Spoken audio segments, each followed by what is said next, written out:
Call this September 6th meeting of VCTC to order. Can everyone please join me in the Pledge of Allegiance?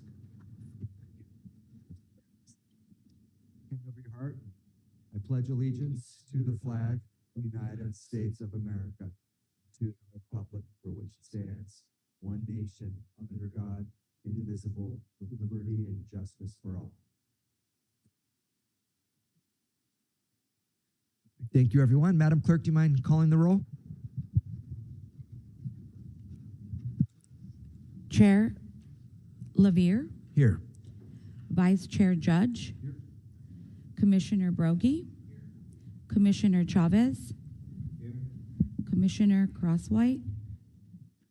Commissioner Enegren. Here. Commissioner Engler. Here. Commissioner Francina. Here. Commissioner Gorell. Commissioner Johnson. Here. Commissioner Long. Here. Commissioner Lopez.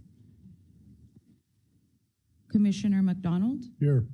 Commissioner McQueen-Lejeune. Here. Commissioner Parvin. Commissioner Tremblay.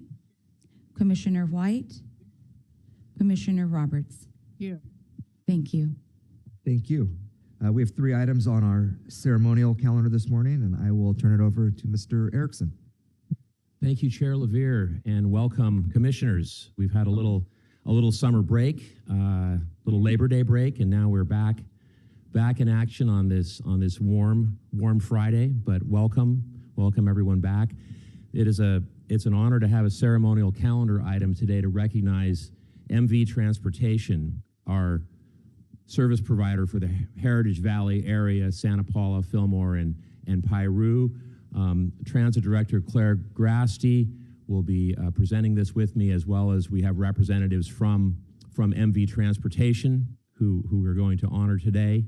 And if you guys want to come up now too, you can come up and join Claire.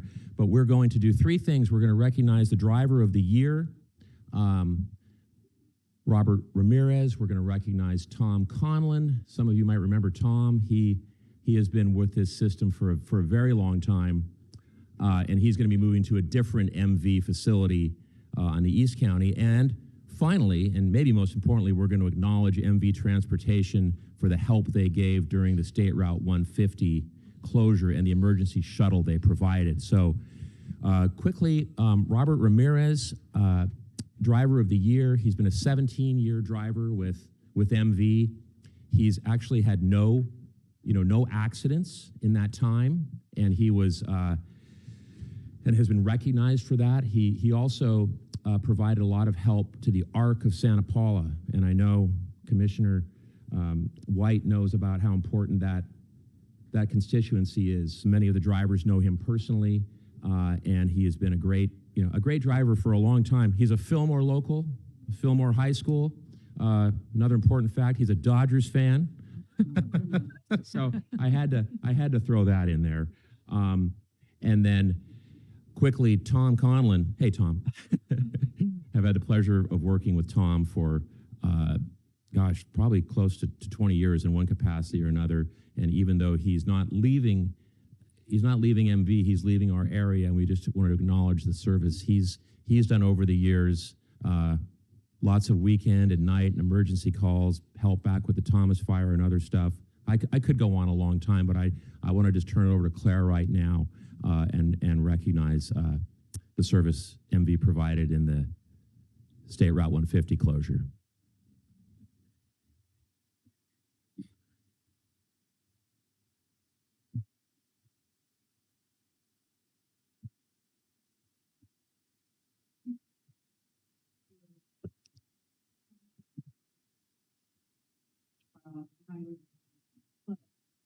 They really very quickly figure out the matter of 2.5 or 3rd.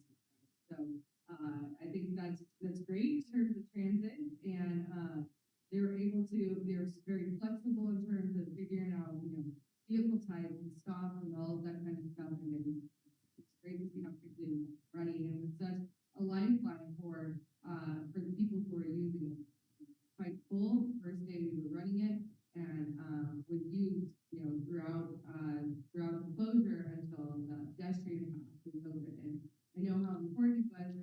such a long way to go around. And I think it made a big difference for all of the people, especially at the town of finance, but in general, that needed to go along.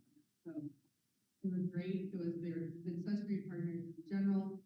I appreciate MV's willingness to work with us. Anytime you have a question, have an idea, or if you need some update, they're always there willing to work with us. And I think our driver, our Tom, our manager, and MV in general, really done a great job. Thank you. And I just want to take a moment again. I always say I take a moment to brag on my team too. Claire and the transit team put together this shuttle with MV in a little less than 10 days. And I think it helped a lot of people during this very difficult time. But it just again is, I think, emblematic of the kind of partnership we have with MV and with our staff. And with that, Lorena, Keith, did you want to say anything, or should you guys like to make any comments at that?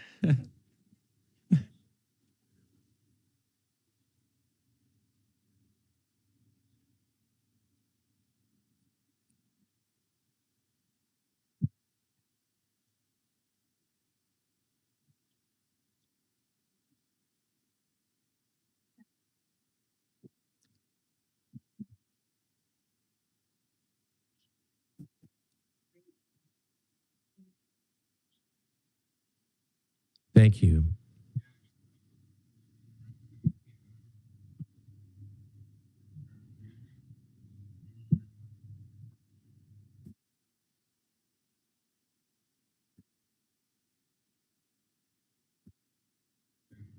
Thank you. And Robert, do you think the Dodgers are going to go to the World Series this year? Okay, good. Well, I'm hopeful. And if I could ask Chair Levere and members of the HV PAC to come up for a photo, Commissioner Long, Commissioner Crosswhite, and Commissioner Brogy, we could do a quick photo. And thank you again.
Madam Clerk, are there any public comments this morning? There are no public comments today. Thank you. Thank you. That takes us to our Caltrans report. Commissioner Roberts, good morning. Good morning. Thank you very much. Great to see everyone. Hope all of you are had a great summer. So as mentioned, we finally opened SR 150 on August 1st. I just wanted to especially echo the sentiments of Director Erickson in terms of the partnerships that we've had to be able to have MV Transit respond very quickly to provide a lifeline, a secondary service with the closure, the 5-month closure of 150.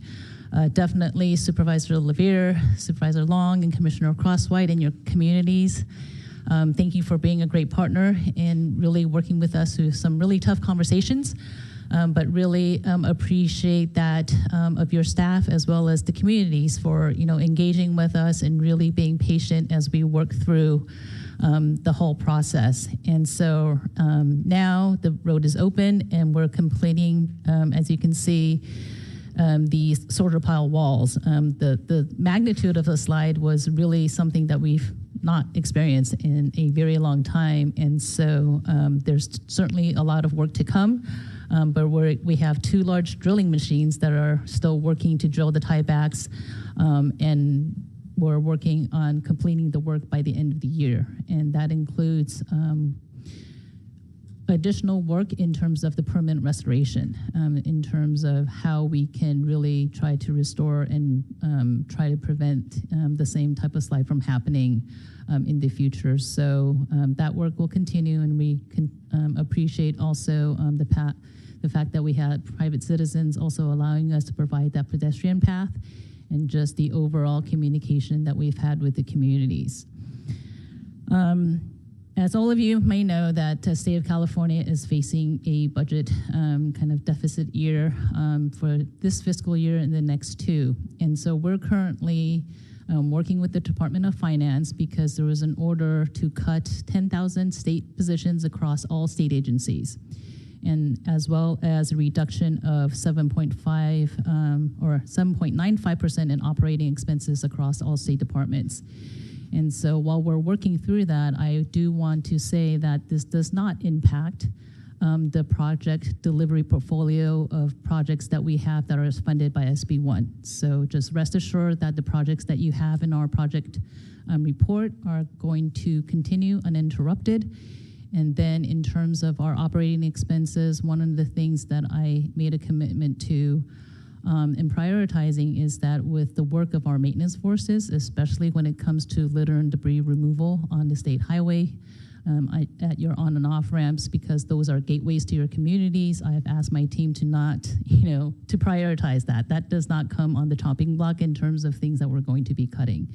And so I do appreciate that all of you are continue to let me know when we do need to do a little sweep up here and there, but that level of service is not going to go down.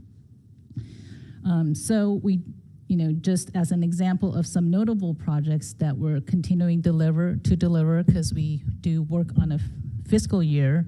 At the end of our FY 23-24 fiscal year, we did finish the design, meaning that we're ready to advertise an award. Let's see, 7 projects. And those are in our Caltrans report under design projects, numbers 3, 4, 5, 6, 11, 14, and 22. Were all ones that we finished design and will be expected to start construction by the spring of 2025.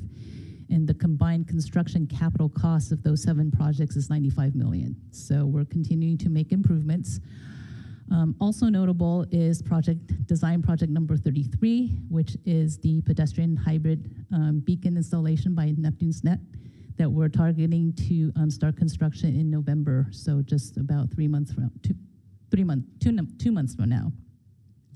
We're also looking at, and I'll save the report for later on our agenda, we're getting ready to hope to start construction, completing design on the Arroyo Simi Bridge suicide fence. So a lot of work still continues to happen in the investments in the state highway system, and I'm open to any questions. Thank you. Thank you. Any questions for Commissioner Roberts, Supervisor Long? Not any questions, just comment. I just really appreciate your team and yourselves, the effort. Our community, as you know, is very engaged on the 150 and just really appreciate working with all of us. It was very stressful for many, and I just really wanted, for engineers, being an engineer, to stretch out of your comfort zone and to really go into that customer engagement and community and understanding. I just really appreciate it. And so I wanted to say thank you very much. Vice Chair Judge?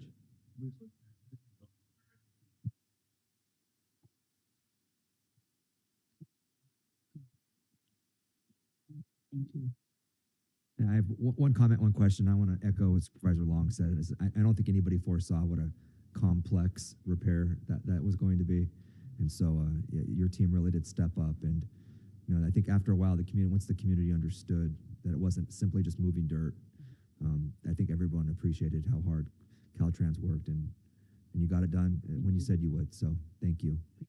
And then one question is, we saw the governor's encampment order, and in my experience, you had already been doing a lot of that stuff already in Ventura County. Whenever I made you aware of an encampment near an off-ramp or an on-ramp, you were usually out there with your teams within a week. Is it going to change anything in Ventura County with that order? Not at all. It just kind of reinforces for other locations or cities or counties that may not have been as maybe as proactive in terms of wanting to move forward in the clearance of the encampments. But that is also one of those priorities that is not that we're not pushing back on. And so anytime that you have or members of your communities have concerns, we're ready to work on clearing the encampments. Thank you. Thank you. All right, that takes us to commissioner reports. Any updates this morning from my colleagues? Commissioner White?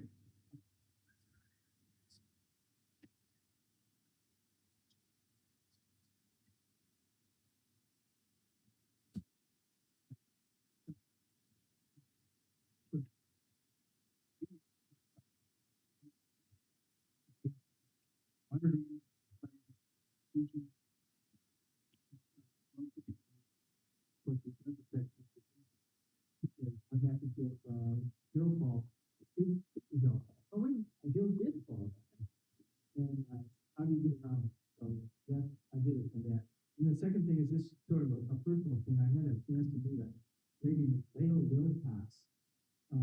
She was riding around the world on the bike.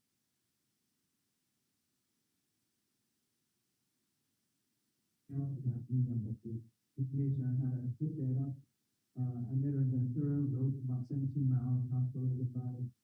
She went around the world, obviously not over the oceans, but she flew from Alaska all the way down, rode the blast all the way down. And I thought to myself, no matter what ride I ever do in my life, it may be this. Because it was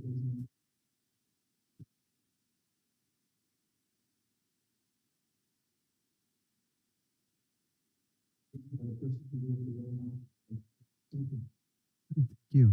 Commissioner Johnson?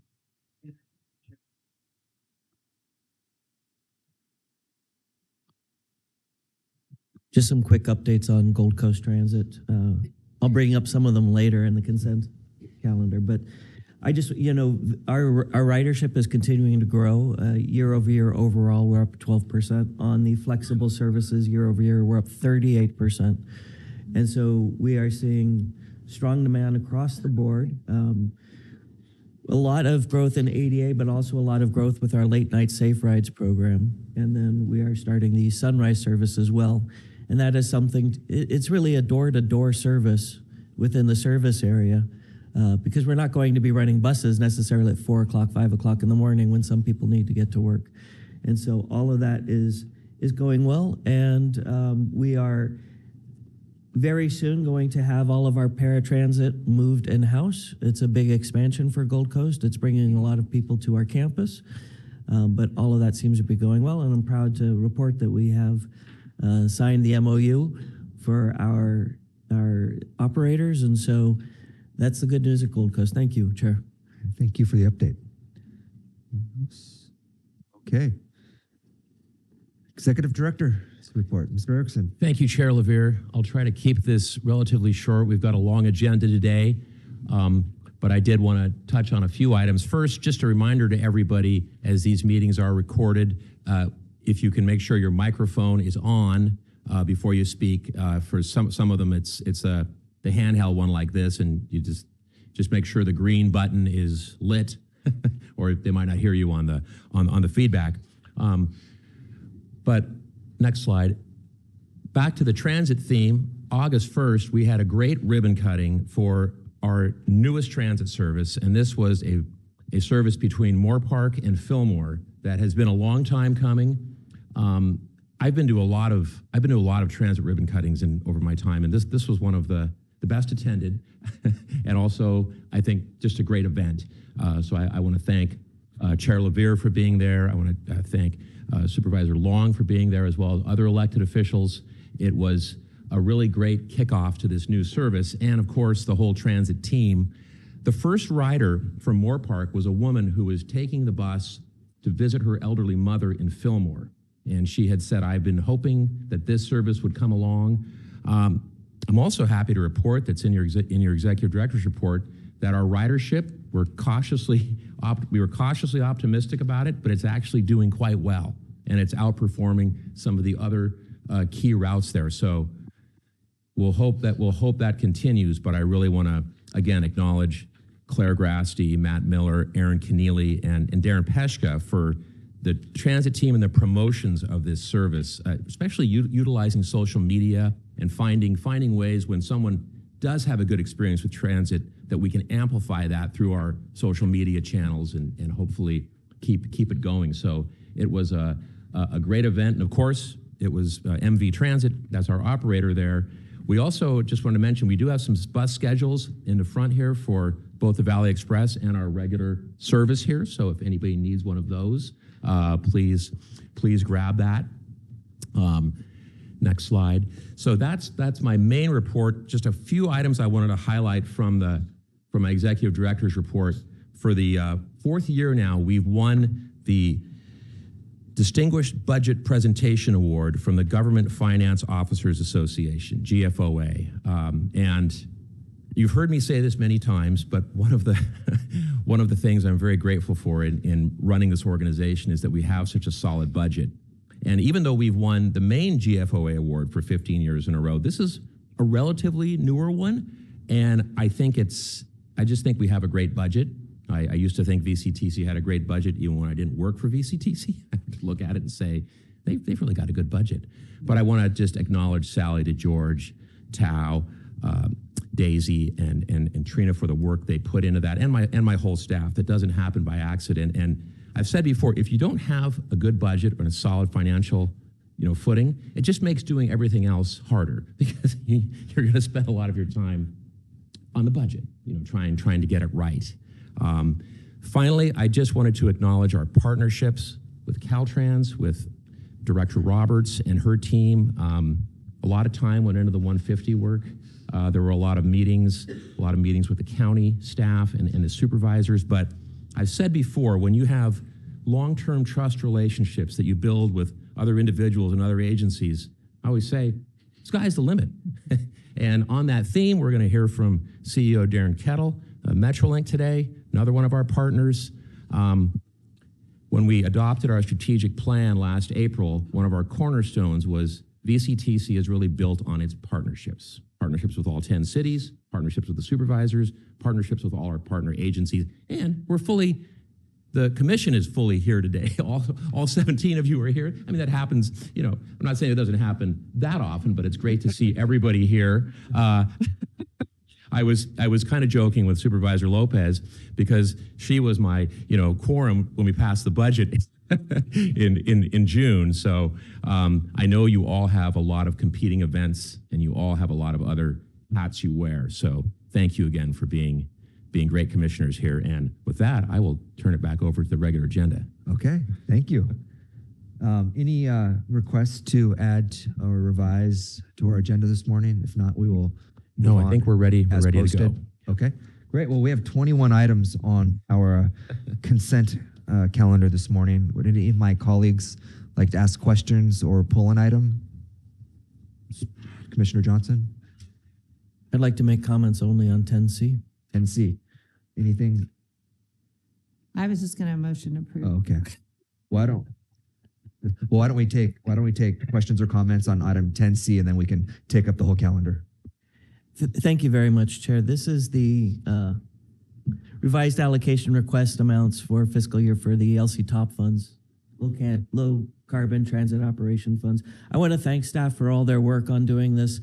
If you read the staff report, you'll see that what happened was, as the state budget changed, they've had to figure out how to keep money going from pot to make sure that we're able to meet all our obligations. It goes to this thing where sometimes spending less money can be very expensive. And I appreciate all the work that staff had to put in just to make all those adjustments. And again, I want to thank VCTC, and this just came up on Twitter. Somebody else posted about this just last night, that, when we're looking at ways of reducing carbon emissions, when we're looking at ways of reducing air pollution, that, going from, let's say, a CNG bus to an electric bus is an incremental improvement. But when we take something like the free fare program, which is providing, bus service for youth college students, what we're really doing is taking just the typical internal combustion engines off the road for that trip.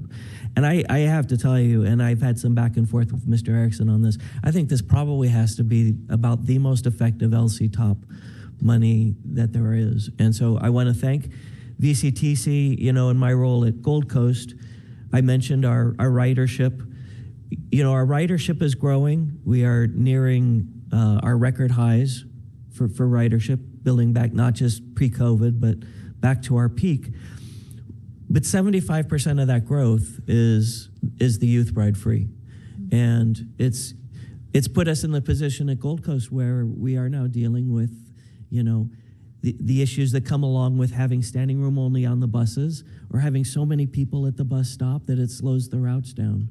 And, as somebody who lives in the area, I greatly appreciate, because I have seen a reduction in traffic right where I live. And for me, it's the most visible, most obvious use of LC top funds. So I thank VCTC for making sure that it all is working smoothly. Thank you, Chair. And you made the comment during Gold Coast, if we have hundreds of kids on these buses, and that's hundreds of cars not on the road. And so there's obviously traffic implications and carbon emission, there's so many implications, and it's, as you said, such a successful program. Yeah. Okay, any other questions or comments? Then we have a motion and a second to approve the consent calendar. So all in favor, say aye. Aye. Any opposed? Any abstentions? That's unanimous. Okay, that takes us to our discussion calendar, and item 11 is our Metrolink update. Are we going to start with you, Mr. Erickson? And we're good. Sure, I'll be happy to introduce our speaker here. Again, to the theme of partnerships, whether it's Metrolink or Gold Coast, the Port of Hueneme, VCTC is really built on partnerships, and our partnership with Metrolink is even a little closer, because as most of you know, and I know both Commissioner Tremblay and Engler know, Metrolink is a joint powers agency, and we are well represented by Commissioner Tremblay, Mayor Tremblay, on the Metrolink board, and represented by Commissioner Engler as the alternate, and Commissioner Chavez also served as the alternate on Metrolink. So I will just say, ride Metrolink, and tell your friends and encourage them. And with that, I'll turn it over to CEO Kettle.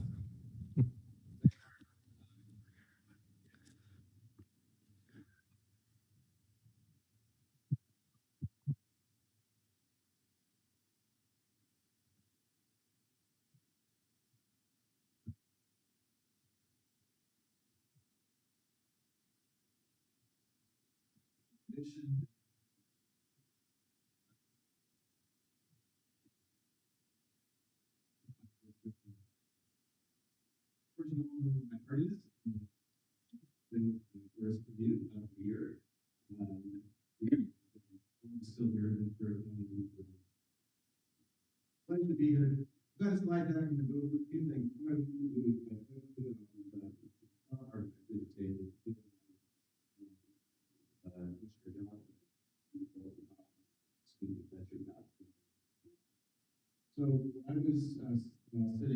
barracks square feet that LB provide the students.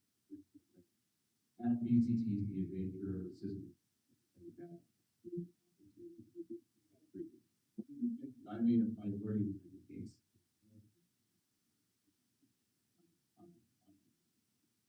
Last year, we were successful in doing that.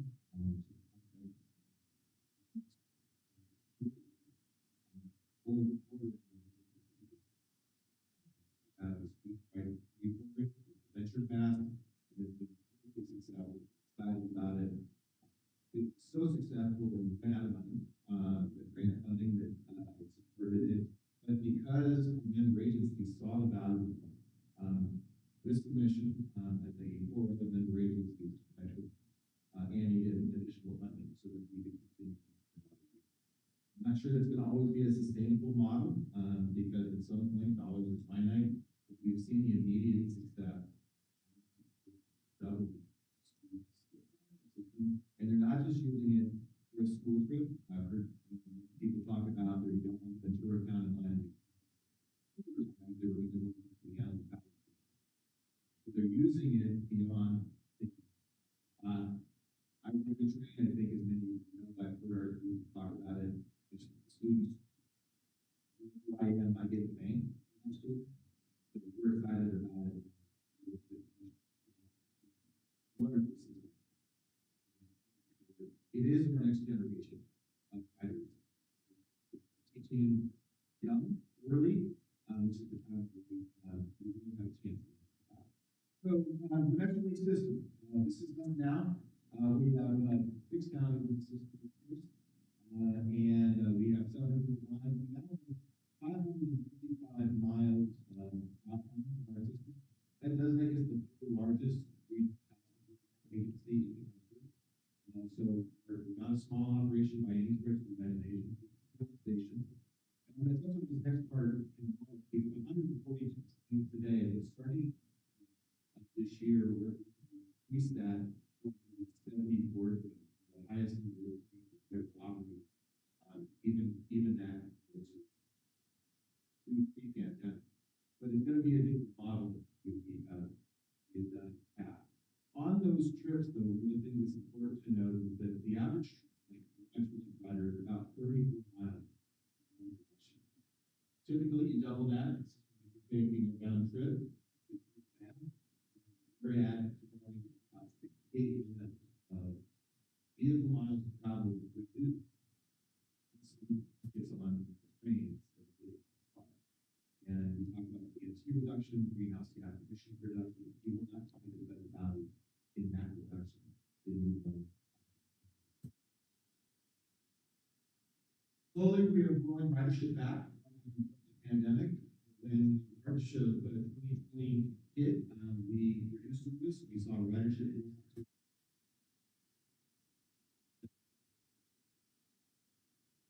steadily back to where we are in recent fiscal year at about 6.3 million riders. We're still a ways off pre-pandemic numbers, but that shouldn't be the most of a surprise given the fact that we all changed how we work. Many of us CEO of Metrolink, regional transportation agency, rail agency, I work on basically. And that helped me maintain my identity because it's also a reality. So continue to grow. We have in the way that we operate our system, and with member agency support and working. This is a little bit where like byline, our largest flagship line of the San Bernardino line, and then any collaboration between Snohomish County line and the Antelope Valley line. It all depends on whether we should worry about this is right or not. So we have that. We're sort of steady. The growth has been I think the county line. Even now we have some of the least service. But a lot of different reasons that we don't have the level of service on the that we do San Bernardino line. We own how do we completely dispatch it. We have far more trains, and we have agencies that have a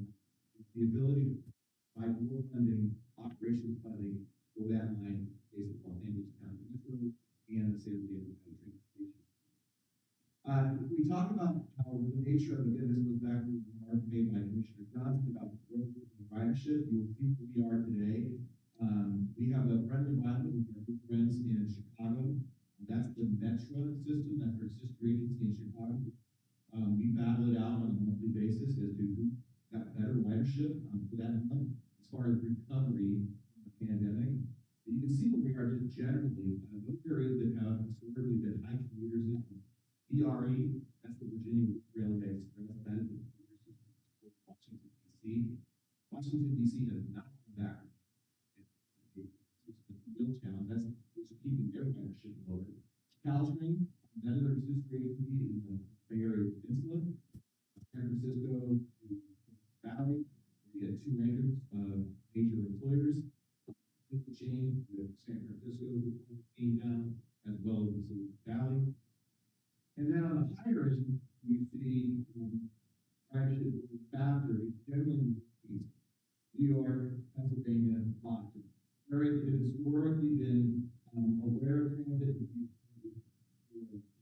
much of their really circular baked in. I would say generally Southern California, we have not gotten baked into, and certainly Southern California. This big challenge about 3.5 years.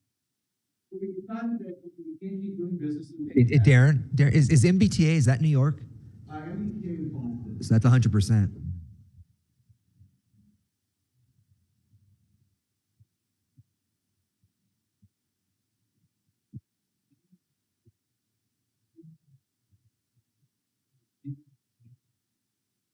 We have are established in 1992. We were built around the 8 to 5, which of course are now again a 5-day a week. MBTA and implemented program that we have now ourselves, and they're providing training throughout the day. We don't focus on it. So thank you very much. You didn't even know you were seeing it up for me. So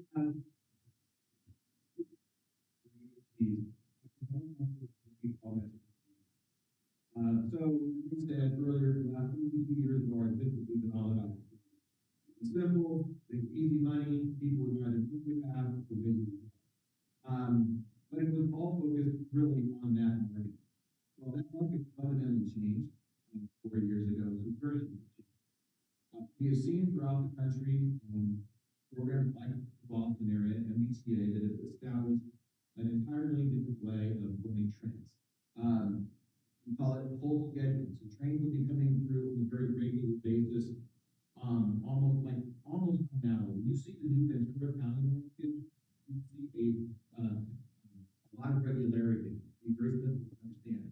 Your system has always train 8:37, 9:48, 10:22, and different customers can do this. It's not something that's the full schedule will allow us to do that. The full schedule also allows us to do.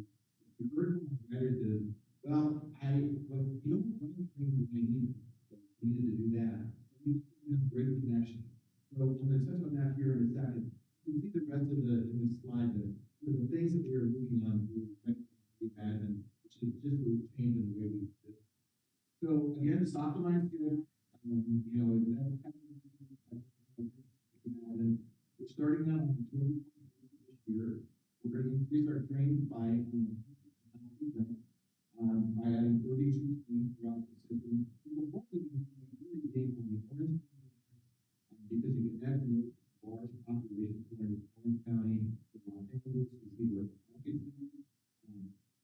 We're building markets and we're there. Unfortunately, this is another case of places not service just yet. I do hope that we should do stuff with that page one, so we can start looking at things. Routing trains on midday and working the other issue here is that we just don't run service late in the night. What we've done is we started this program and pilot it in any case for Los Angeles and low value.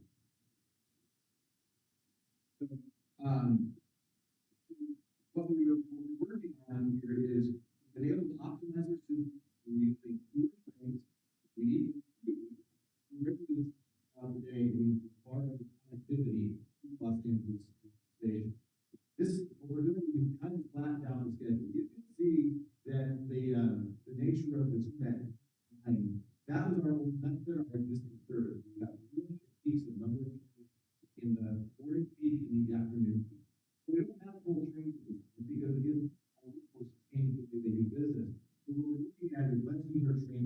efficiently, let's run it out of the system.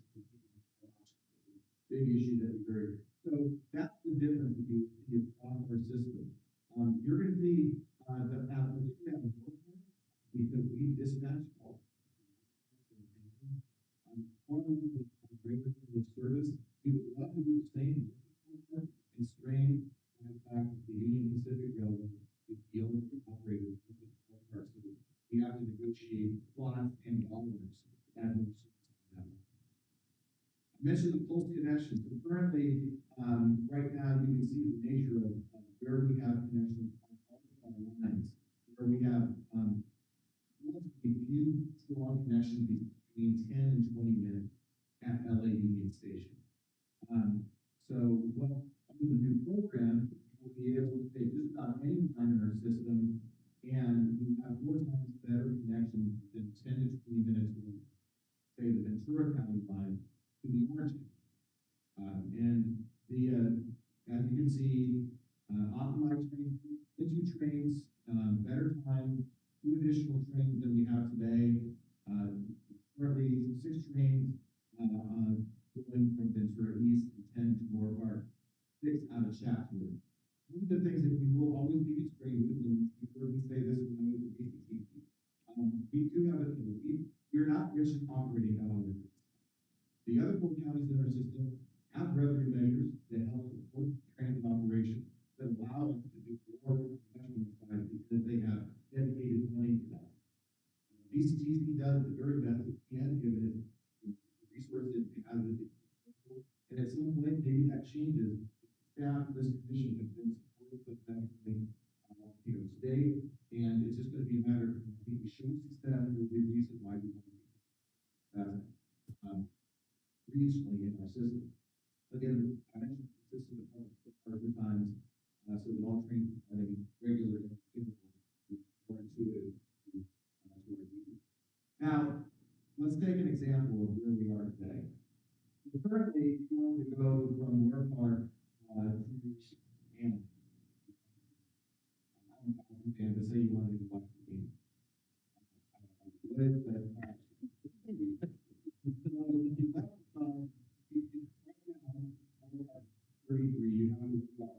over 3 hours in LA get into Anaheim at 2:55, so 4 hours and 10 minutes.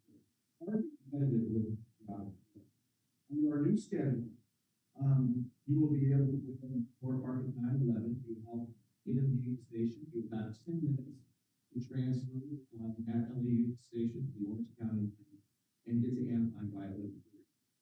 So certainly for that, all things. 2 hour Game changer. trip. Very competitive with the other people. That's the reason why we have part of the reason we have to be competitive. Certainly in Southern California, we have to be far more leisurely ride train than it is sitting. Some Ventura County initiatives. We benefit from Ventura County for our coach share. This is another program we want to do. Our thanks to Commissioner McDonald and Commissioner White for the Ventura County line benefits that in all cases, except for holiday weekend, you can actually to take any Amtrak train from Los Angeles to downtown station.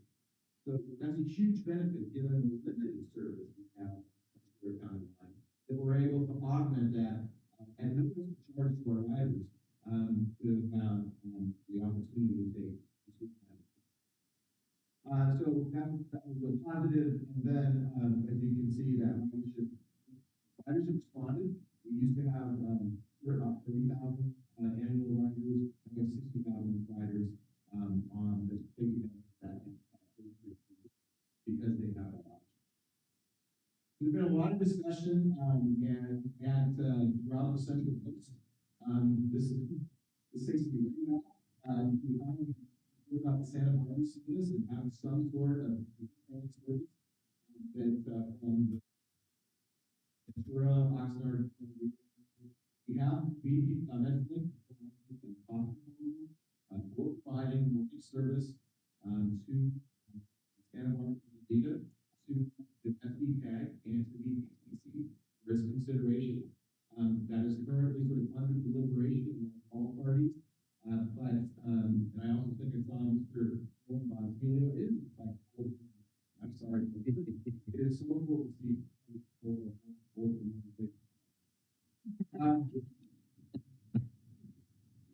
This is the cost number that we have is there. We don't think we can restart service in April of 2025. My team is working on that. But the concept behind this is different than what happened about 6 years ago. We're starting a train out of Moorpark because we have a layover facility there. Out of the train was not actually across the street from Los Angeles Union Station, which is where the train was originally started Moorpark late in the morning, so we're not willing to do that and having far better performance than we hope.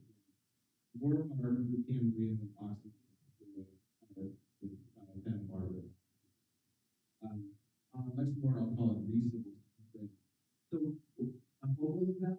And certainly we've been talking about the environment, the ground feed, and the Filio at SDCAG. Hopefully we're able to get the ground.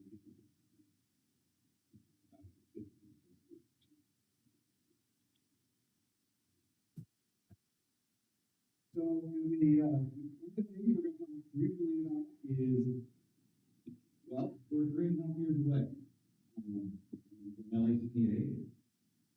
And I think Paris did an amazing job. One area we heard about was on opening day. Their regional rail system was impacted by a coordinated attack that shut down. Really kind of shut it down. Generally, it was a matter of light, very low tech, maybe fire or some other signal system that shut down the system. Even I technical it was very, very rude. So that would be on the day my board meeting that very same morning. So you can imagine the question that came, after all these announcements about, oh my God, what happened first? What do you do? And, it wasn't lost on us. We know we have a lot of work. I now say, after the ceremonies, a couple of weeks ago, we can no longer hide in the shadow of the item. The nature of the spotlight is right on us. And we are nowhere near the kind of system, security of the system we see imperative. We can aspire, but we're going to do the best we can. It's going to be different. I think it's important that it's going to be different. We're going to do the best we can. We're already trying to coordinate with other players to try to make sure we're set up. This is just a little bit about who we are, what we know at this point. Hopefully, in downtown Los Angeles, also in Van Nuys, Anaheim, and a couple in what's not on the map is where they're planning on getting the Equestrian, which is down in Mackie country. And we don't have to. So that's important. A lot of discussion about increasing the speed.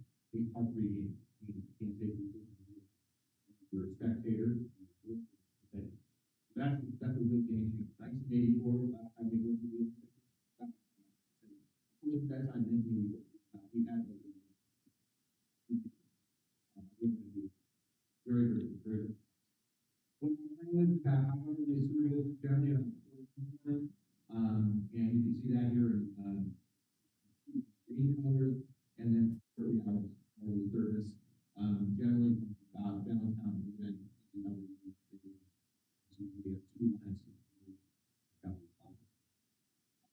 We are talking about and then half-hourly service and then hourly service throughout the day. We will likely be running trains that today we're doing about 4 or 5 train sets. I would expect it to be running 6 or 7 train sets. So part of this, our challenge is making sure we get enough equipment. That is why I want the Chicago and the Bay Area that they provide us. simple though, to just, bring out of the region, drop it in Southern California, and have it flooded. So we have to focus on those areas of economics, technology, and just something like that. Mr. Chair, that concludes, my report. I'm happy, to Thank you, Mr. Kettle. Any questions? Mr. President Long? Thank you very much. Just a question in regards to the additional trains. Love it. It's wonderful. Just a question on noise. Is there any changes on that as to quiet zones within the cities or unincorporated areas? Thought I would ask. So,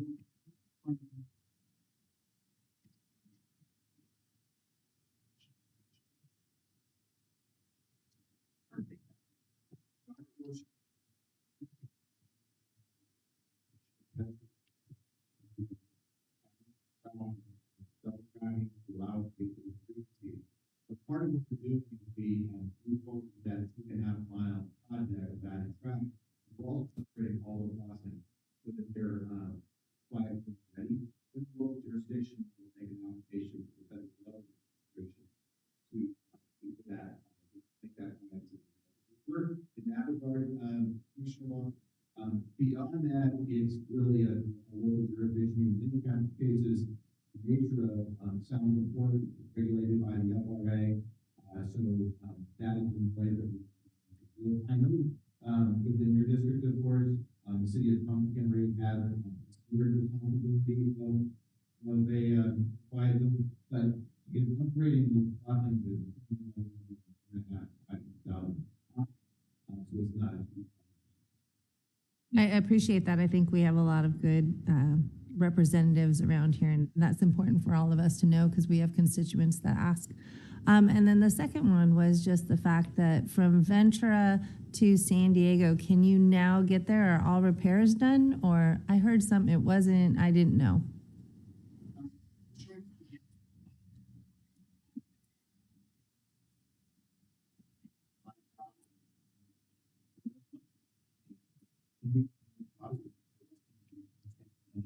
We have 3 long-term shutdowns. Thankfully, right now that we do have 3 minor trains that are in San Diego. There are still lots of moving. We know there are one that the same 8 to 10 mile corridor that they give a moment. They also did fall into a landslide condition. And unfortunately, the only way we're able to move proactively is by not being proactive. Sadly, if a incident occurs, we declare an emergency. It's a little counterintuitive. We are working with the Orange County, with the owner of the re-operating where the owner is. And we are working as some of these hotspot issues have had it. So a lot of it is, so we'll see how that plays out. Nothing else I have to say. Well, thank you, and I appreciate you. In this new system, I'm really excited to see the shorter times. That's one thing that people push back when we say, hey, ride the train. So thank you so much. Commissioner Guerrero.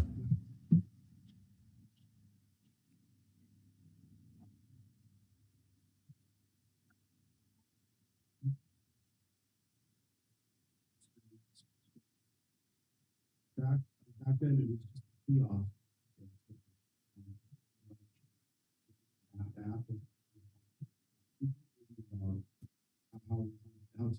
How it works now in the finder experience. It caused a lot of anxiety and gets to the stage to get the ticket on time was able to.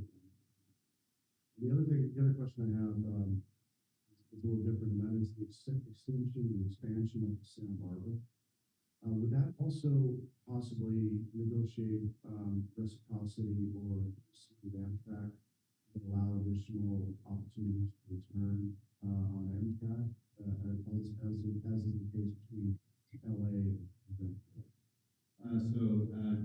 Commissioner Grell, I'll take the second question first. Yes, in fact, from a time perspective, the train that we're going to run will be about 45 minutes per hour, turn right back around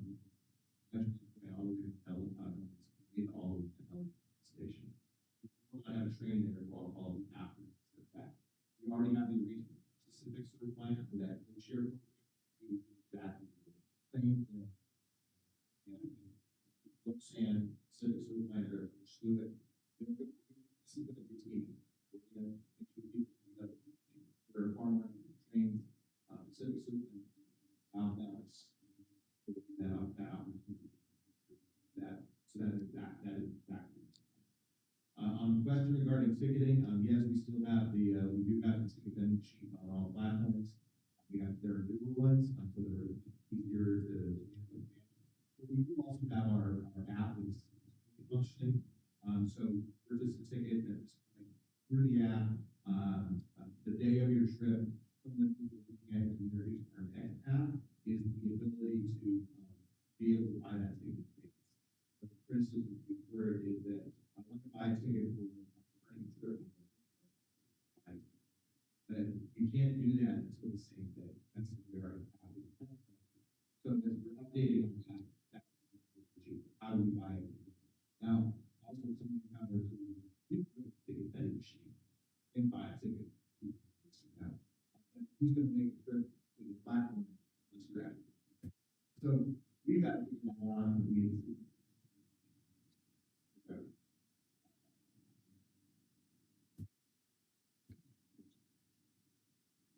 Anyone? Commissioner Johnson?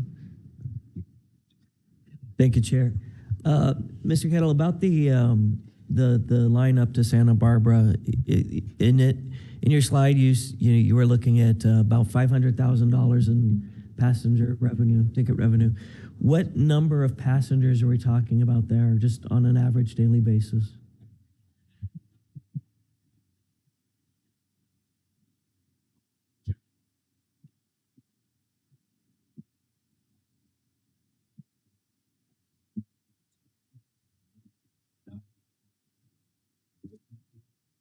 That conversation and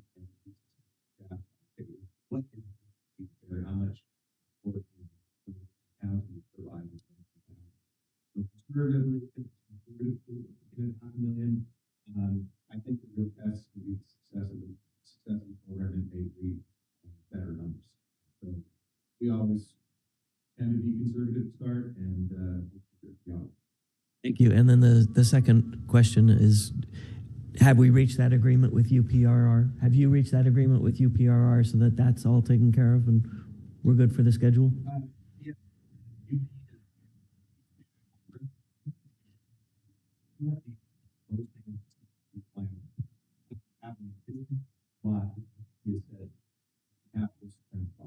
They're not. There are a variety of issues.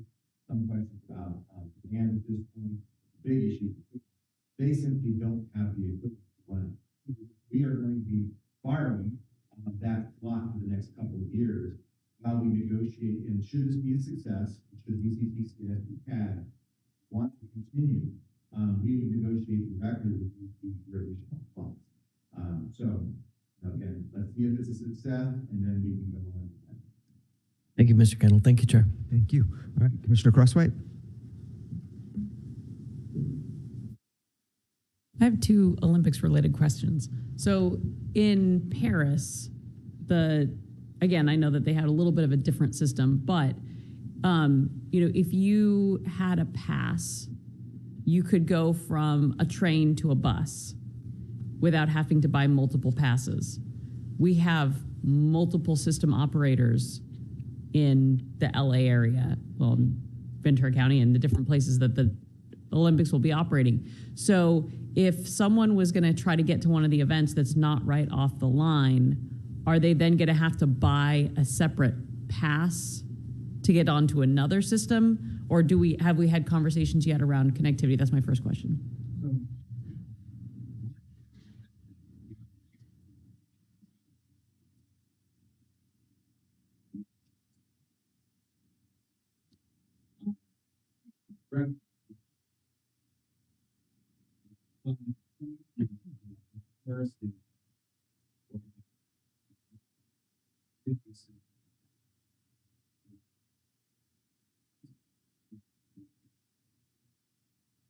All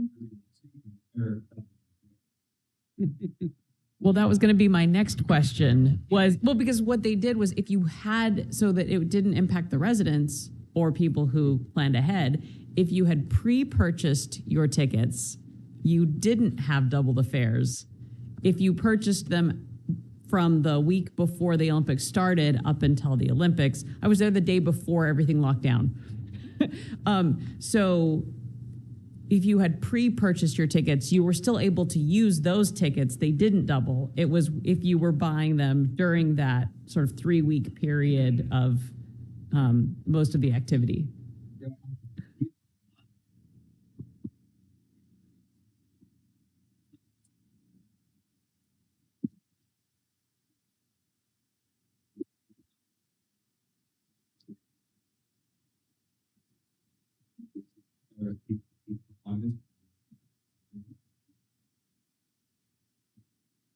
But that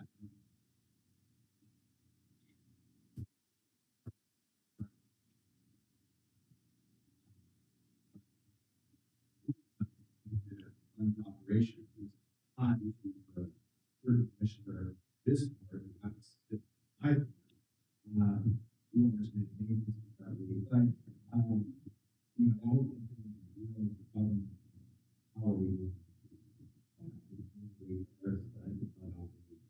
is by increasing numbers as the games.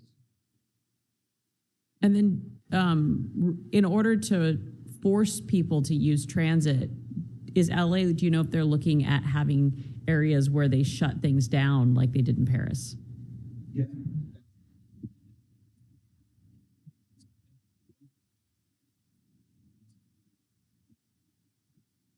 All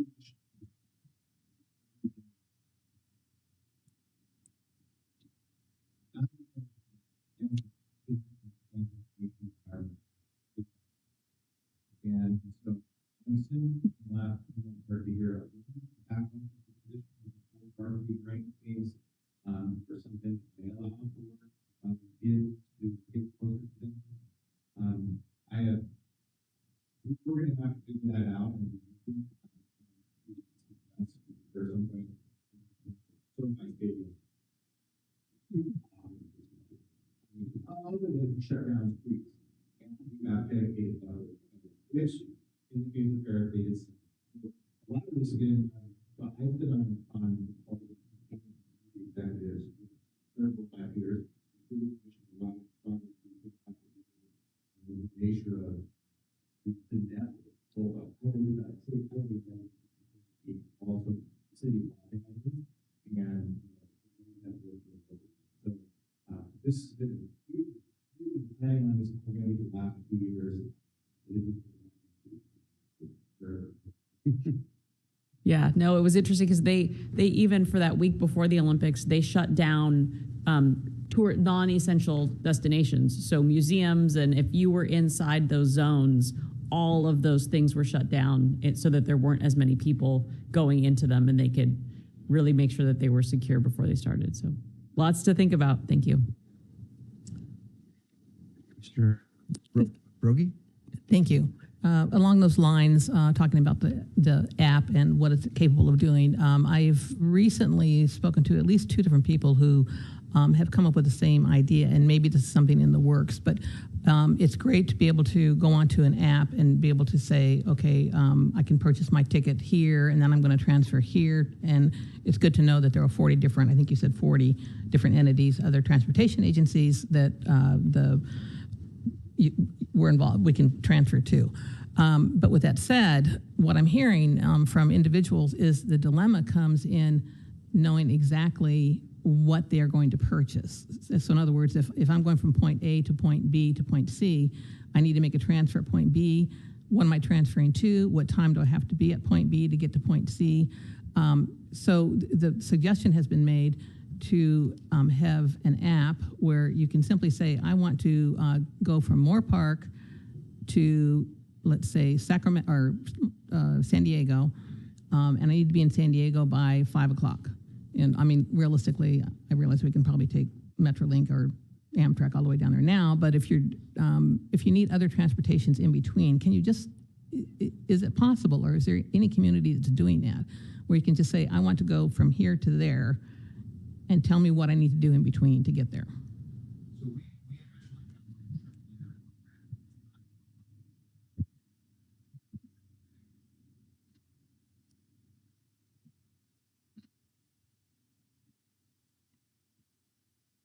But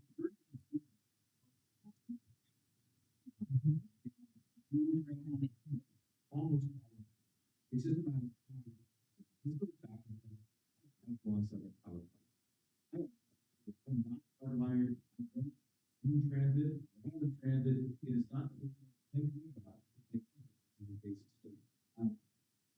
Getting the word out about how to use transit. This is us and something out of home. It won't survive because it just isn't. Because transit is very effective and we do a lot. That same person process is the only thing that it doesn't do great. Have on-demand service. Talk about some of the micro transit programs that a lot of our people started on demand. Great impact about how regular and it exists, Commissioner Brody. It is something we have to always better job of. Yeah, and I appreciate that. And I think what I would like to see happen at some point in time down the road is it being an app that's owned by, your agency or VCTC or whoever, where you can not only map out your trip, but pay for those tickets and transfers at the same time.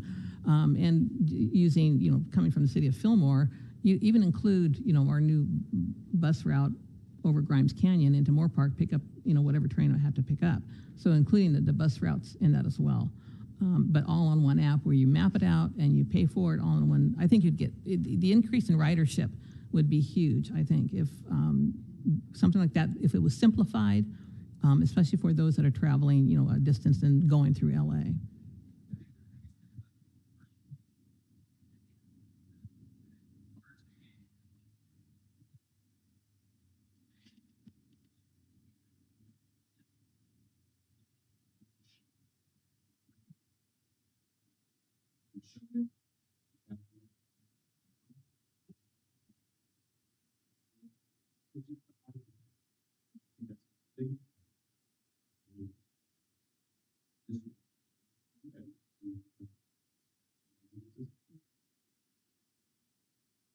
That's something that Eric has to Commissioner Roberts and then Vice Chair Judge. So just really quickly, commenting on the rider experience, because I'm a regular user, I've got your app loaded on my phone. Very user-friendly. It takes Apple Pay, which is to me is like, that's my new form of currency. So it's just a matter of really, because as a transportation professional, transit is actually my first choice. So, and so very thankful for Darren and his team for the leadership. I rode through COVID, and now the Orange County train lines are almost always full. So I really appreciate the increased service because part of the transition, right, like you're saying, moving away from commuter to regular rail, that's really how we're going to get transit to be kind of, to be able to get people to take transit because it's reliability is one of those things and the frequency. And I can tell you, Metrolink outweighs all of the other transit that I do take in terms of the safety, the cleanliness, and the reliability. So just, kudos. Can't wait to see the expanded service, but also this is going to be a lifeline when it comes to LA 28. And so definitely there are a lot of discussions about how we integrate, ticketing to the ticket to the venue. So a lot more to come, and just really appreciate all of your time and attention to supporting the Metrolink and as well as VCTC in terms of just the options of providing transportation to all users. So thank you. I just got a quick question, Darren. Do you have a start date for this double track in Simi Valley yet?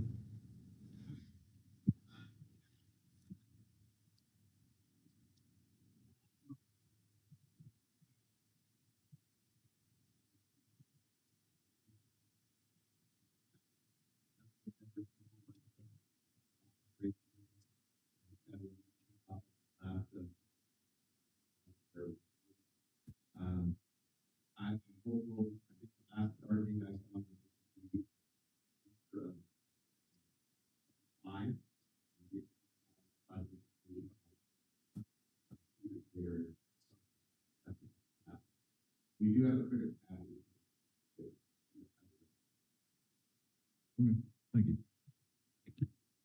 Chair Levere, can I just make one comment on the app discussion? Great questions. Thank you for the presentation, Darren. But you might recall from our strategic plan last year, Commissioner Gorell, as well as others, we talked a lot about the need for apps and how apps are important in transit. But we also put into our SB 125 adopted plan, assuming the funding comes through from the state next year, some funding to actually do that. So I've always said sometimes the best ideas come from the small agencies.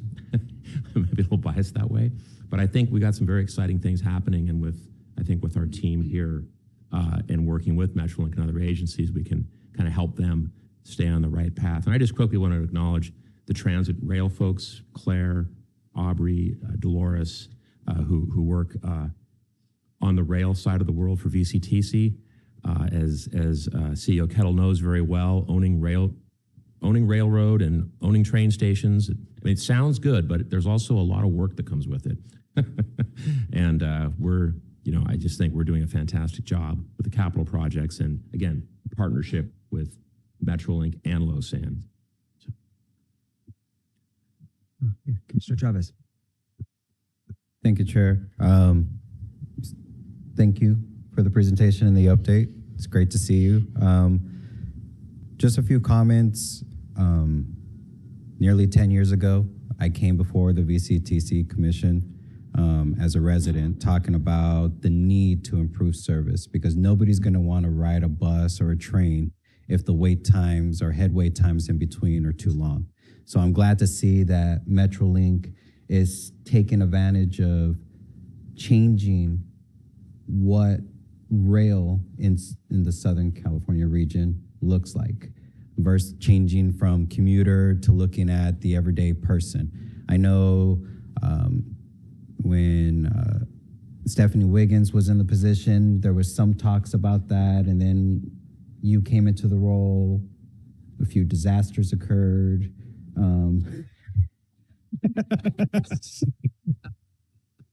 mean, all good things came from it afterwards, but we started seeing a progression that the commuter wasn't the same person anymore. We started looking at different riders. We started looking at the everyday person.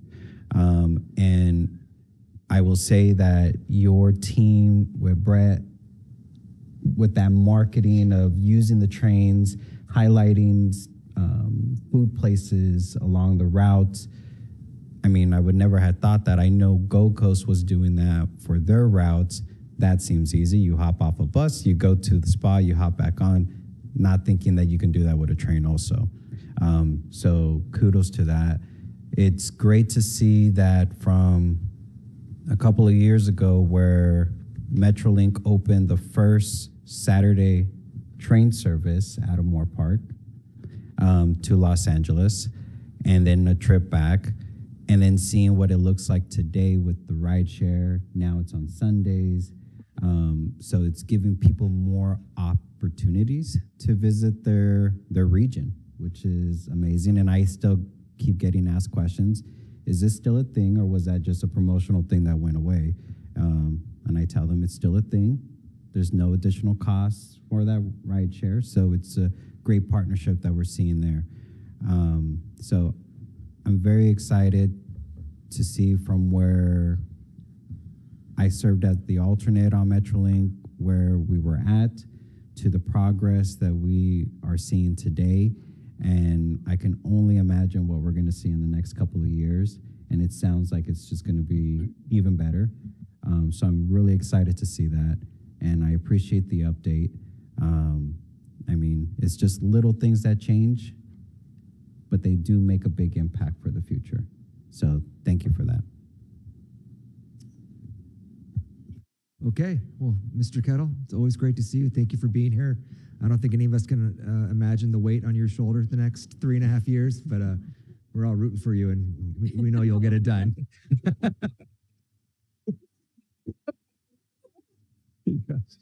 Yeah.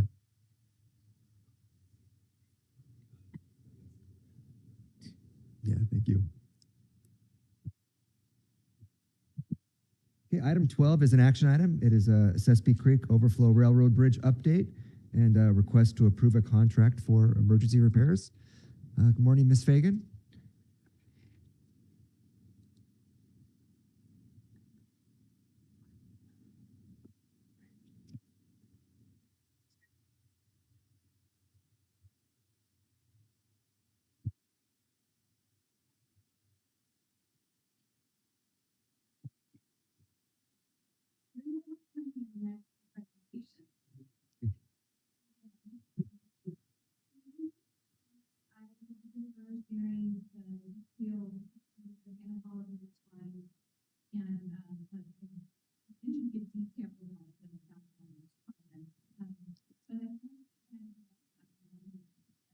Shared during the previous meeting as staff has slides to the slides that the commission. One that needs history really good, but I'm going to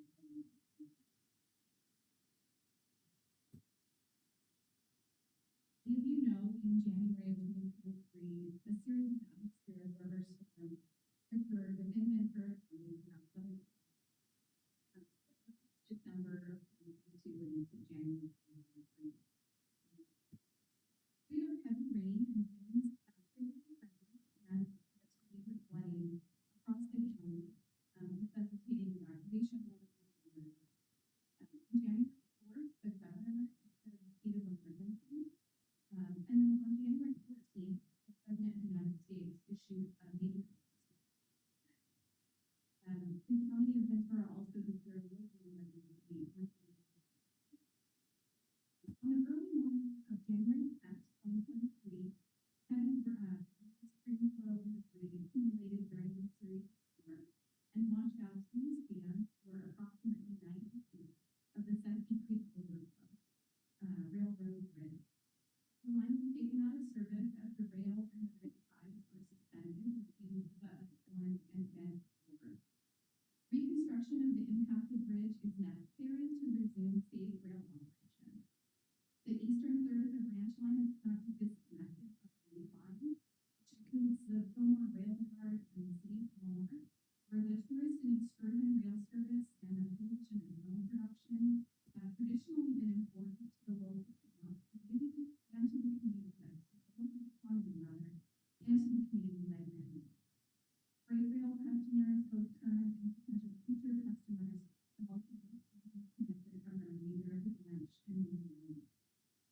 Throughout 2023, with consultant support, plans, designs, and engineered a bridge repair and thoughtful support for the cost of reconstruction. VCTC awarded the construction management contract, and we were all ready to procure a contractor and begin construction in early February. But then, unfortunately, on the morning of February 5th, the approach to the railroad bridge received additional damage during the series of storms, resulting in approximately 50 feet horizontal and 30 feet depth of additional lost earth and rock behind the west abutment. During a post-storm inspection that we conducted by our operators here in Railway, it was also identified in a reported damage that was sustained to the west abutment, which is, of course, a major connector. The photo on the left was taken during the initial 2023 storms, following rather. The photos at the center and right show the erosion that took place during the February.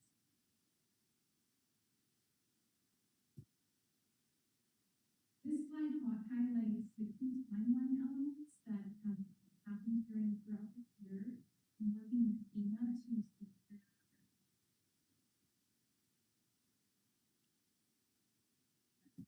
Throughout both 2023 and 2024 thus far, environmental review and permitting efforts have been underway to enable bridge construction and restoration of the wayfront.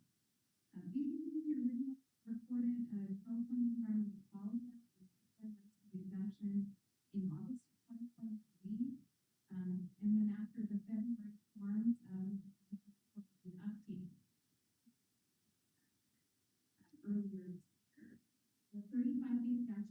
limitations for that has expired on June 10th with no challenge having been filed.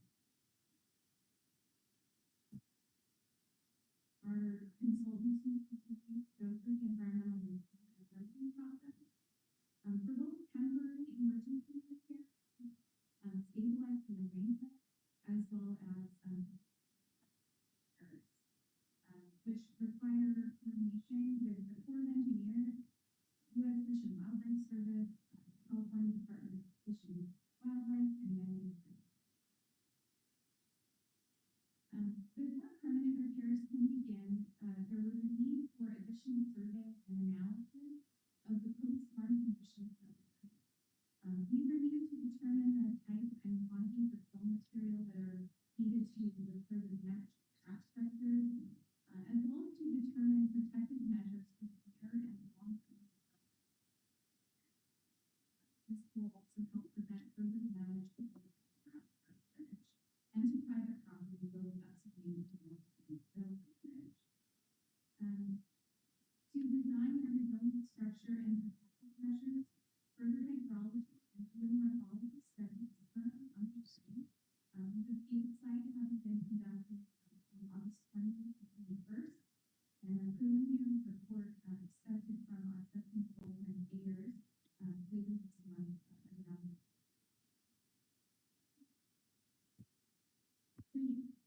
As discussed with the Commission in May, emergency protective measures, which FEMA called Category B or Cat B, are needed to stabilize the bank and prevent further erosion so that we can then pursue permanent repairs.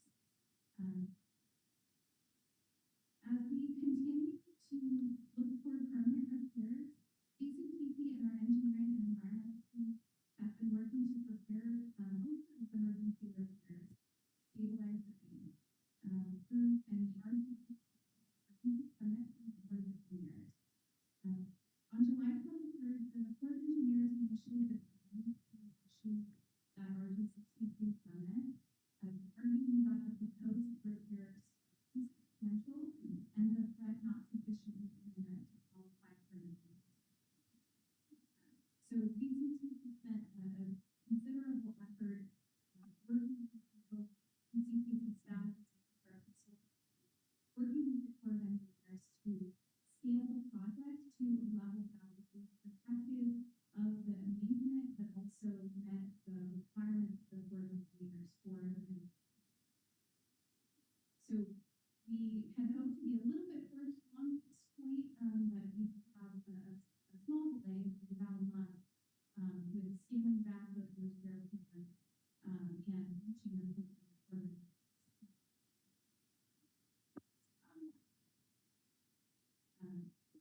So again, to address the Corps' concerns, the team revised the plans, specifications, and exhibits.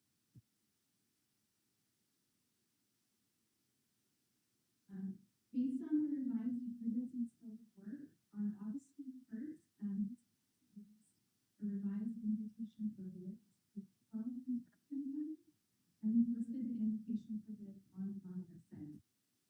The invitation for bids includes an optional path to procure and install riprap in the event of a further weather emergency during the upcoming winter storm season from December 1st, 2024 through March 30th of 2025.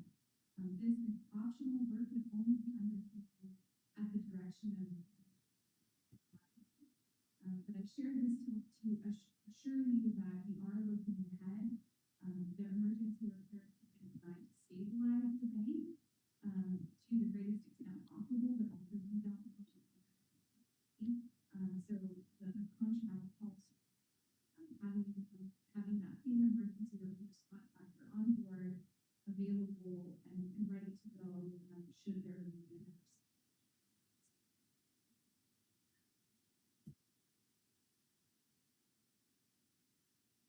In response to the invitation for bids on August 29th, as of the deadline, we received 3 bids. The lowest responsive bid was from Summer Construction in the amount of $823,056.30 without option money.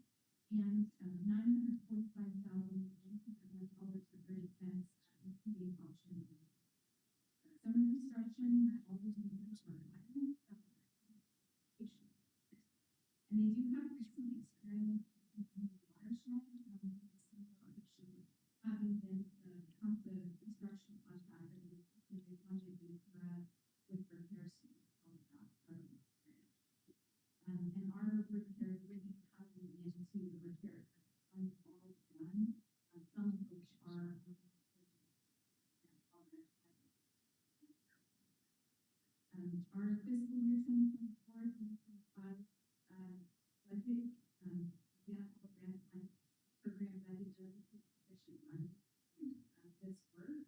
Paid for through creating funding to eventually be reimbursed by FEMA.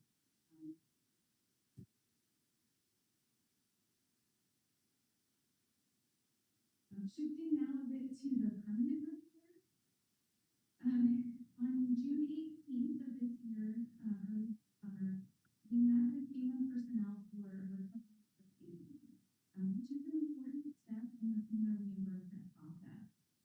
During the recovery proceeding, FEMA suggested that the February storm damage could be incorporated into the first disaster, the CR 4682, as a so-called means and method of repair for the full bridge,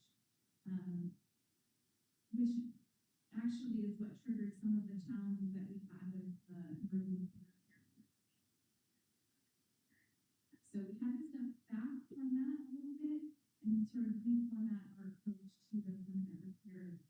But one of the questions that FEMA has raised of us over the summer is whether replacement of the full bridge should be pursued under a 50%, whereby if repair costs for the full bridge, or if repair costs for the damaged portion of the bridge are 50% of the replacement cost, that replacement of the entire facility should be completed.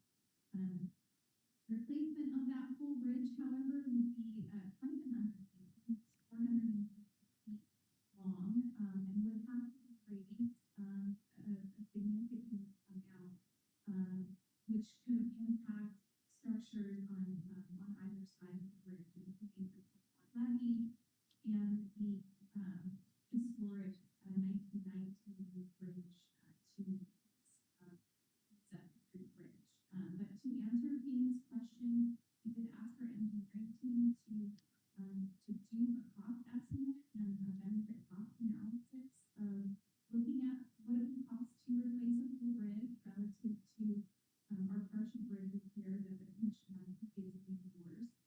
We also asked them to, and as a request, we asked our engineers to put together an in-kind cost estimate.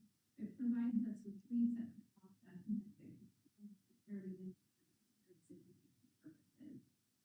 So the results of that cost estimation and answering FEMA's questions have been provided for attachment B and sub-benefit cost analysis. The REPCO should produce the memorandum that has been shared with the commission, and it includes that overview of benefits and also the limitations of each of the alternatives and associated cost estimates. The VCTC selected alternative is approximately 31.8% of the cost of the total bridge replacement, so it does not meet the 50%. And that cost estimate also does not consider any changes that might be important like homework or to historic structures for that, which could further exacerbate that cost differential. With support from our disaster recovery consultants, we are continuing to work with FEMA to document the damages, develop project description, and respond to other requests for information from FEMA, as well as to report obligation of FEMA funding to complete bridge reconstruction. The current FEMA guidance has most recently been modified to include all of the damages from the storm in the more recent storm in 4769. So we are currently tracking for that, rather than having to provide the cost of the two, what is essentially one project and one repair, with otherwise find those different disasters. Quite an administrative challenge. So we're cautiously optimistic that we will see that option keep all under a single bit more.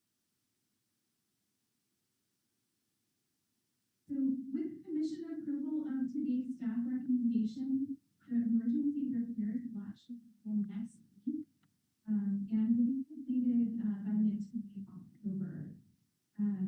We anticipate proceeding with procurement of a permanent solution in January, with a notice to proceed with construction for the permanent solution in February to March, and construction of a permanent bridge solution in spring and summer. Coordination with the Ventura County Watershed Protection District and the County of Ventura, permitting, procurement, construction, securing hazard mitigation plans, and other required efforts for the longer term solution to address the channel also require additional time on that summer construction. So we do hope to have the bridge repaired and back in service by the end of next summer, and followed by additional work addressing the challenges of that. So again, parallel to the planning, design, and construction process to rebuild the bridge, we do continue to work with Cal OEM to frame and obligate the funding to assist. While some uncertainty does remain, we are working closely with Cal OEM as well as the disaster recovery consultant to document reimbursement and all that.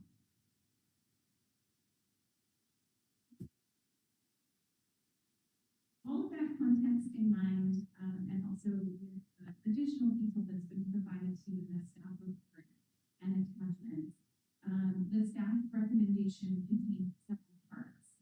First, to receive an update on our efforts to repair and construct the railroad bridge, which is done.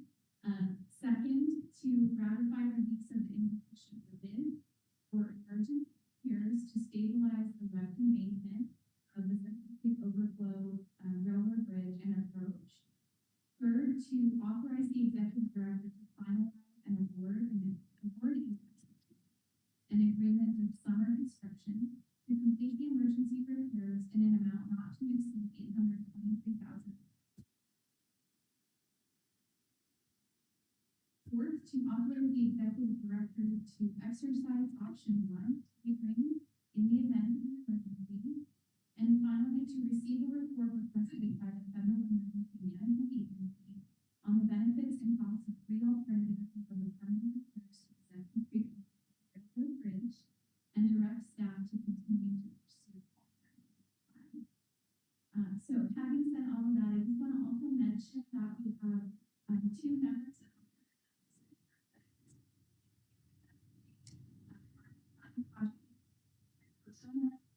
Dan Davis from construction, the Vice President of Construction for Railroad, and they're supporting all construction.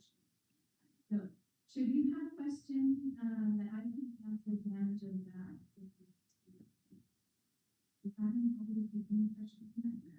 Thank you for that update, Ms. Fagan. Any questions at this point, or Mr. Erickson? I just had one follow-up comment. Obviously, a lot of work's gone into this. Just want to recognize Amanda for this project and her team, and as well as Dan and Julina, and appreciate them coming to this meeting.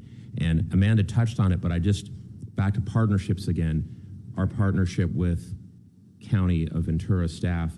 Some of this work, it's important to remember, that we're proposing to do is protecting the old Telegraph Road Bridge too, because they're very close to each other. So this is kind of a synergistic exercise we have here in infrastructure protection, aging infrastructure protection. So that's my only comment. Commissioner Guerrero?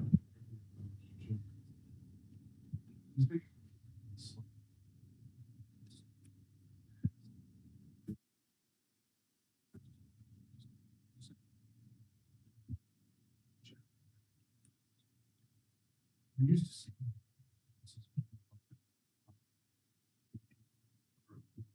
this is significant. Basically, 800,000, 1.5, or 900,000, 1.7. That's like double. And I'm not used to seeing that big discrepancy in the low and the high bid.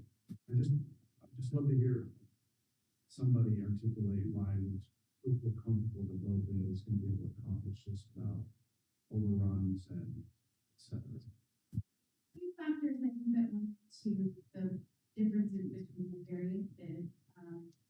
First, I'll point out that the independent engineer's estimate that was completed in advance of the bidding process is closely aligned with bid one, with the summer construction bid. So we feel comfortable in that regard.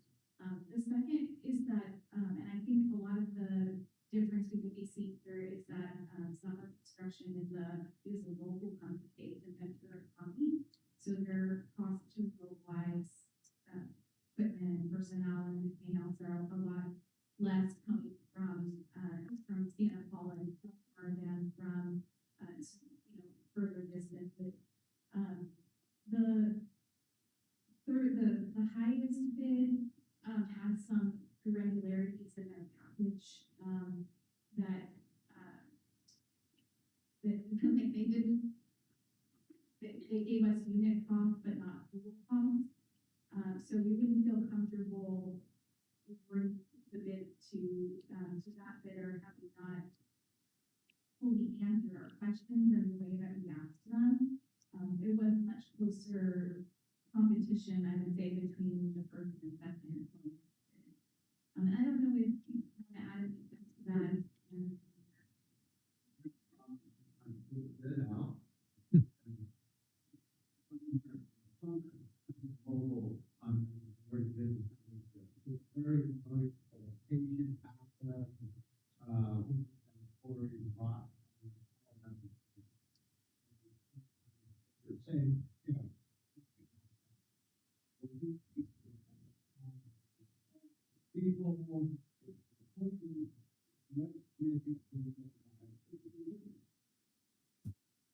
saying, yeah, thank you. Those answers were super helpful.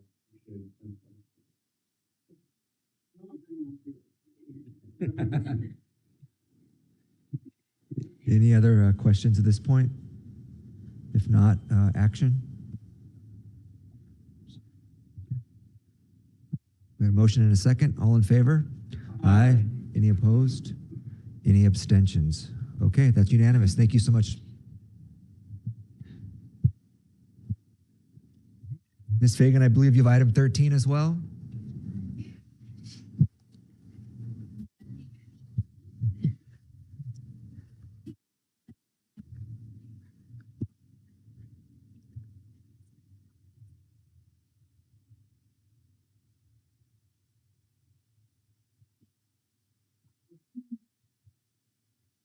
In partnership, District 7, just want to acknowledge really wonderful support and engagement from Health Movement, who is the Chief of Staff to Health Grants District 7, who's with us today. He's always here, he's quiet, he's probably very excited. But Jeff has been a wonderful partner and really mentor to me as we have led the task force that is dedicated to addressing a really serious concern with our community, and that's the rate of bridge suicide prevention officers. So again, in these partnerships, besides Caltrans and VCTC, our wonderful partners include the cities of Moorpark and King Valley, the County of Ventura, Ventura County Sheriff's Office, E.D. Hirsch Mental Health Services, and the California Highway Patrol. We'll also add in there the Freeway Service Patrol. Our contractor will also be participating. So the Ohio Speedy Bridge was built in 1990. So it's a relatively new piece of infrastructure here in West County. But unfortunately, there have been an elevated number of suicides and suicide attempts on the Ohio Speedy Bridge. addressed this concern at least since 2014. And in 2018, Caltrans installed or sign dedicated to sharing information about the suicide crisis line. And there have also been discussions, at least since that time, of incorporating a barrier fence or some other way to address this serious issue in our community. But in 2022, the Arroyo City Bridge Suicide Prevention Task Force was created, initiated to try to give structure to these suicide prevention efforts that had been underway, related not just to the Arroyo City Bridge, but more broadly to transportation infrastructure related to suicide. The task force has taken a two-pronged approach. First, looking at physical solutions, and secondly, looking at community-based solutions. So, the physical solutions. There are examples around our state of barrier fences that have been installed and have helped to address this concern. The Vincent Thomas Bridge in San Pedro and the Cold Springs Bridge, which many of you are probably familiar with on State Route 150 in Santa Barbara County. These barrier fences, they don't stop all suicide attempts from the bridges, but what they do is to slow people down, to give them time to take a second thought, give additional time for first responders to arrive, for the public, for businesses to intervene and let people know there is help available. So these concepts of barrier fence have been in discussion for this area for many years, but has really gotten momentum and is moving forward really very expeditiously.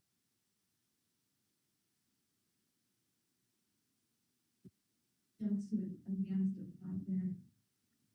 So the bridge to the top right is Vincent Thomas, and below is the gold.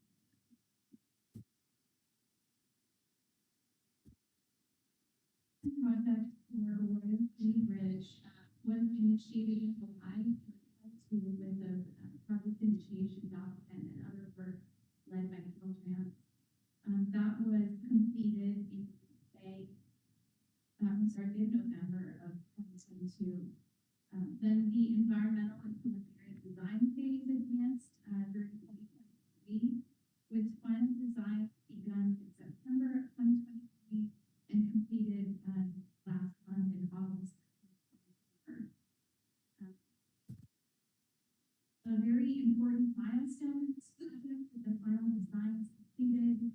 The project will go forward to the California Transportation Commission for allocation of the construction funding, about $10 million, at the next commission meeting on October 18th.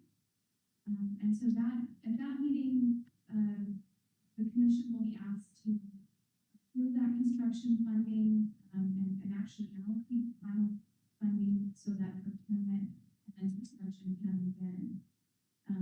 The construction is projected to, so procurement will then happen this fall in sort of November, December timeframe, and a little bit weather dependent. The construction will begin in the spring and completed by next summer, with all of the sort of cleanup and final to be completed by November.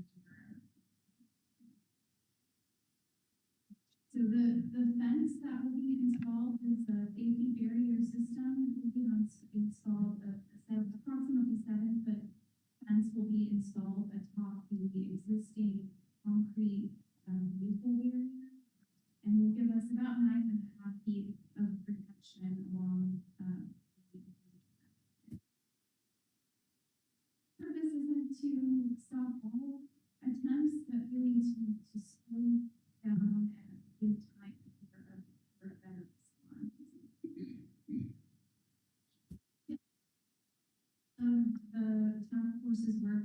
focus on community-based solutions. As Jeff reminded me, this is sort of a life, giving the community a license to care, license to intervene, and communicating tools to the public and to first responders to improve their response, and also to prevent the community-based solutions have really been led by a partnership between E.D. Hirsch Mental Health Services and really a lot of leadership from the city of Moore Park. E.D. Hirsch developed 2 sets of trainings. One is dedicated to the broader community, and the other is dedicated to first responders.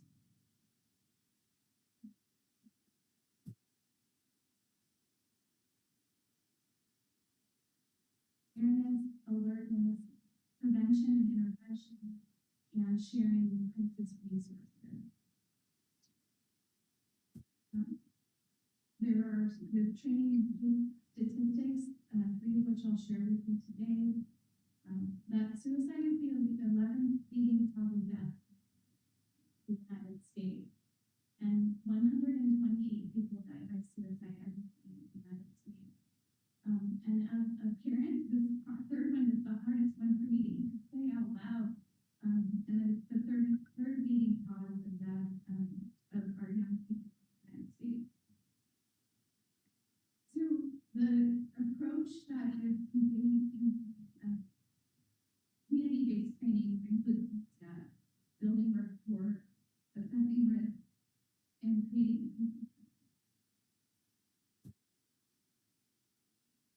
on your trainings, then focus also on awareness and prevention, but really looking at focusing on crisis de-escalation.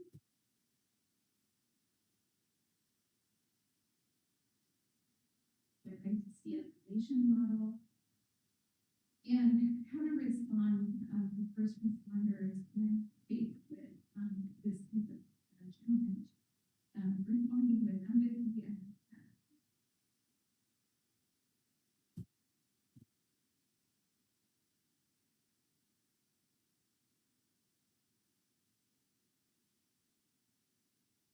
so in terms of raising awareness, the task force, really with I think the leadership from the city of Moore Park, has undertaken several efforts. In May, during Mental Health Month, the city hosted with E.D. Hirsch the first community-based virtual training, and this has the city does continue to do additional. We will be giving a shorter, similar presentation to the Community Valley and the City Council later this month, also as part of the Suicide Prevention Month. And then we have scheduled first responders training that will be hosted by the City of Moore Park on October 24th. Morning highway patrol as well as dispatch and drive to frequent drive on the street and have a really good sense of what's normal and what's not. I'm interested.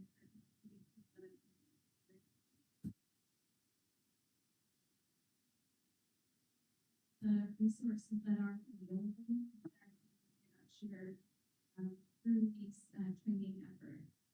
I know we could be doing more, but again, our focus as an agency is on transportation, so this is one small that we can. Thank you all. With my spirit into having questions we can talk with Director Roberts, would like to. Thank you very much, and thank you, Amanda, for being such an integral part of this task force as you lead it, the VCTC, for the recognition. Definitely, Jeff, jack of all trades, very silent, but he brings so much to the table in terms of the humanity of what it is that we are trying to improve through transportation. At Caltrans, safety is our #1 priority, and that also means safety not only in terms of people that are driving on our system and getting hurt on our system, but how they're getting and dying on our system is something that this project and this situation is something that we had grappled with for a very long time. But the city of Moore Park and their communities have refused to let it go, rightfully so, because this is something that, it's about people in the communities that we have. So in addition to this project, it's really the overall awareness that we've put in about bringing in Dee Dee Hirsch and the support for the communities that, traverse our highways and come into our communities. I really appreciate that type of attention. And so this is a huge milestone that, it's also a change for our team in terms of, transportation improvements can come in many ways. And so just want to thank VCTC, City of Moore Park, Commissioner Enegren, your team, for really being an integral part of this task force. And, hopefully we'll have something good to celebrate in the spring. But this is an ongoing conversation and work that we're doing. So I just thank VCTC also for giving time and attention to this project and the subject. Thank you.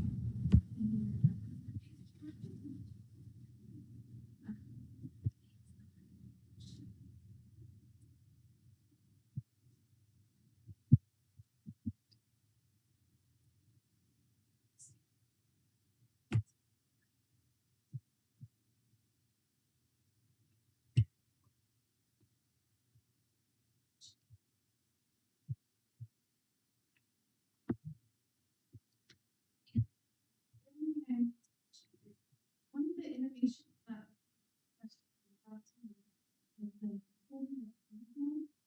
is the text-based mental health service that is available to their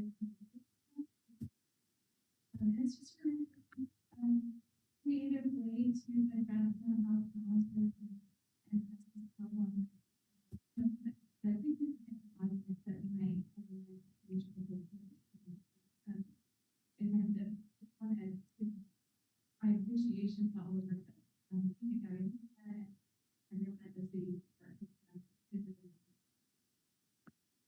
Thank you so much, Ms. Fagan, Director Roberts, Jeff in the back for this important update, and Commissioner Parvin, and then Commissioner Enegren. Okay, so I want you to know that it isn't just Moore Park people jumping off the bridge. It's actually regional, and people can look up places to commit suicide. And this location was identified on YouTube and was starting to be watched in the increase. And I'm not sure if that was ever addressed as far as having it removed. And I'm not sure if we were able to remove it, but it was very disturbing to see that. And they put music to it and they made it look like a beautiful place to end your life. So that's why probably Moore Park didn't give up on getting to a solution. But I really appreciate that we got there and we're getting there and it's almost there. So thank you. Yeah, and I want to, this thing on? Yeah. I want to thank Caltrans for really helping us with this timeline. I think we first started the project out, we got a timeline that was pretty much, yeah, we're not like going to do this. And, with the help of Jeff and Gloria, we were to go back and really bring them back to the table. And then the funding started coming in, and then it really just changed into a higher priority. But, from living in Moore Park, it's something that I'm glad I haven't actually witnessed any of this happening, but you hear it on Nextdoor or Facebook. There's a traffic stop, what's going on by the bridge, and then you find out there's a fatality, someone jumped off, and there's a street that goes right under that bridge. So you could jump off that bridge and then kill another person walking or driving right through there. And I've got a friend who was stopped in traffic right next to the incident. The first responders, they have to deal with all that. And I know the fence on the bridge is, it's a Band-Aid. Band-Aids are necessary, but we got to stop the problem. So in Moore Park, we looked at, okay, let's put a fence on this bridge, but also we can't just stop there. We've got to look into everything else because this world is getting crazier and crazier by the minute. And we want to be able to at least try something to, negate that even thought in the future. So we looked at some other things like the Cope Notes thing with PJ that has been getting some good traction. And then also just training and looking at like what to look for. The bridges, when you drive on that bridge, you could step out of your car and almost fall over if you're changing your tire. It's pretty terrifying on top of that. So if someone's having a problem and they're thinking about that and you have enough time to drive by, maybe stop or call 911 on someone, you can really delay that a lot. And I think this is going to be a good project. So we're all very much in favor of it, and we're thankful that we got this far with it, and let's get this done. Well, thanks a lot. Okay, thank you very much. And item 14, Santa Paula branch line again.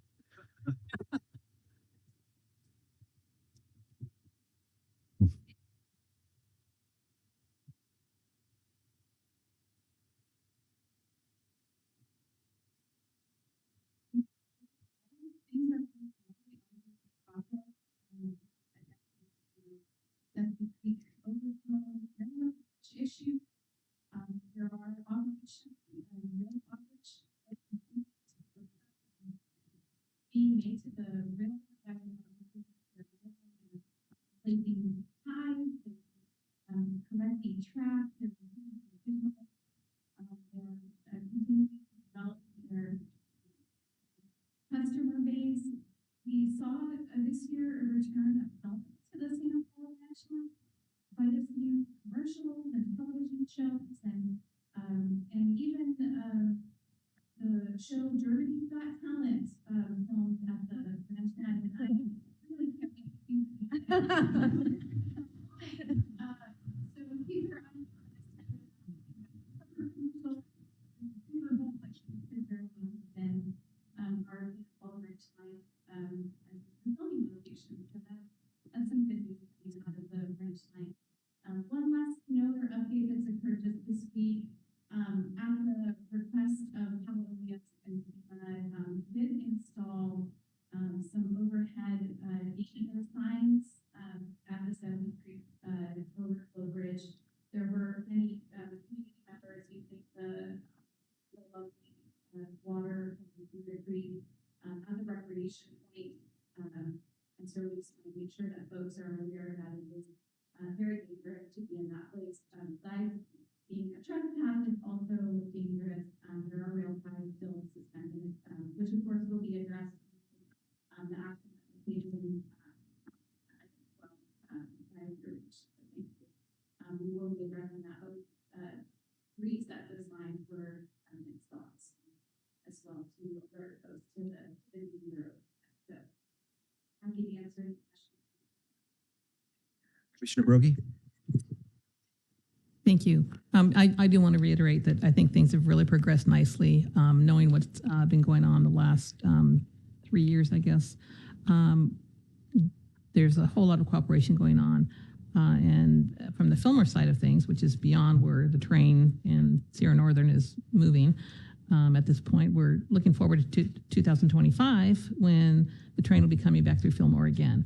We appreciate the filming that's coming into town and the impact it's having locally. But I thank you, Amanda, so much for all the hard work that you put into this project. Commissioner Long? Yes, I agree full-heartedly about the hard work that's been going on the branch line, and want to say thank you also to Sierra Northern for being good partners with our agriculture community. I think that has gone very far, and really do appreciate that. And I wanted to ask a request. If we could now be able to move this to the consent item. Woo! Crazy Friday. And really just so that we can make sure that we have our finger on the pulse of this, because I really think our community members are still looking for that. But I do also appreciate all the hard work, and I think that can now be moved to the consent item. But I mean, Santa Paula Creek is still a big issue for all of us, so I don't want to let anything slide. Ooh, that was not a good word to say. But if we could, I see no problem if any of the others don't see any problem that we can move this now to consent. So I hope that made your day. Thank you. Okay. Well, thank you so much, Amanda. You can catch your breath now. So thanks for the 3 presentations this morning. All right, Mr. Mattis, do we have a general counsel report this morning? All right, thank you. And then let's do our agency reports, starting with SCAG, Vice Chair Judge. All right, SCAG had a very robust conversation yesterday in our Transportation Committee. One of the items that was prevalent on there was the talk about the ZETI study. ZETI stands for Zero Emission Truck Infrastructure. There's a lot of movement in that region right now with some new hydrogen technology coming on board. The only problem we were made aware of yesterday was that the hydrogen technology coming on board and the state's mandate for the zero emissions will not meet. So there probably is going to be some kind of a change there in the future. But everything is running pretty good as far as transportation goes. We had a new update on SCAG's meeting guidelines and stuff yesterday. So we had all our meetings in one day, which was kind of gave us a cut on time, but it was a very interesting procedure that went on. Not too much new. We did talk about some of the stuff that we've gotten through in Ventura County. So I was very happy that SCAG was able to get that stuff done, especially with our, forget the acronym now for those numbers, the money we got through the state. The REAP funding. Funds. So that's about all we were talking about. Hopefully there's going to be some movement in the future on the stuff about the mandate and the dates for the technology coming aboard. Still, a lot of agencies tried to go with the electric buses and they had issues with them. So be aware of that if your community is looking to go to electrified buses. Still are problems with those buses as far as being their times of charge aren't really what the manufacturers say they're going to be. So be careful when you're doing that. And we were also told by some of the people that were from Riverside County that they are having a hydrogen fuel station, a lot of success with their hydrogen fuel station. I was hoping we'd get an update on that maybe next meeting about what's going on with the hydrogen fuel station in our county, because that'd be great to hear, because that's a very important part of the new future infrastructure. I think that's something we can arrange. Great. That's the end of my report. Thank you very much. Okay, MetroLink, Commissioner Tremblay. I think we're good. Enough MetroLink today? Well, we could do a Commissioner Ingram about 35 minutes. Is there a PowerPoint? Yeah. Okay. All right, Losan, Commissioner McDonald. Thank you, Mr. Chair. I'm going to follow the lead of Commissioner Tremblay and Council, and I have no report for Losan or Coast Rail Coordinating Council. Okay, so CCOG, is that what they call it? CalCog. All right, Commissioner Johnson. Okay. And Vanpool.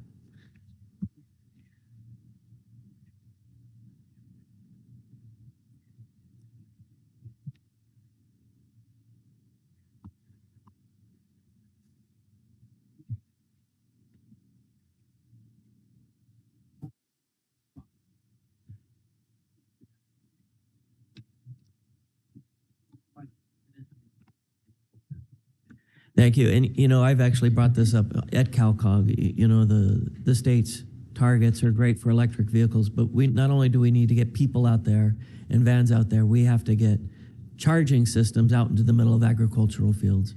And really we need our state legislators to come up with some sort of exemption, because if this doesn't work, and remember, all these vans are purchased by the growers as well. We have to figure out how to do the charging stations. If this doesn't work, it will revert to people driving minivans to get around to all the agricultural fields. And it's going to be a big step backwards if we can't get some sort of exemption from our state. Thank you, Chair. All right, thank you. Chair Final LaVere, comments? I just wanted to make a closing comment, unless there's any other comments. Thank our hosts, the City of Camarillo, for this room, and to wish the City of Camarillo a happy birthday. I believe they're celebrating their 60th birthday this weekend. I also was able, with some commissioners, Commissioner Durrell, Commissioner Long, others, to attend the Camarillo State of the City earlier this week.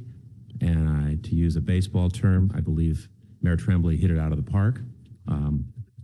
I sat next to Commissioner Durrell, and we both commented that I think we lost 5 pounds in body weight in the heat of the barn. But besides that.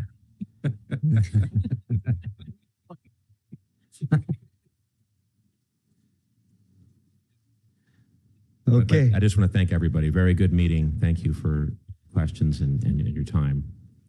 Well, that's the end of the agenda. We will adjourn and we will reconvene on October 4th. We will see everyone then.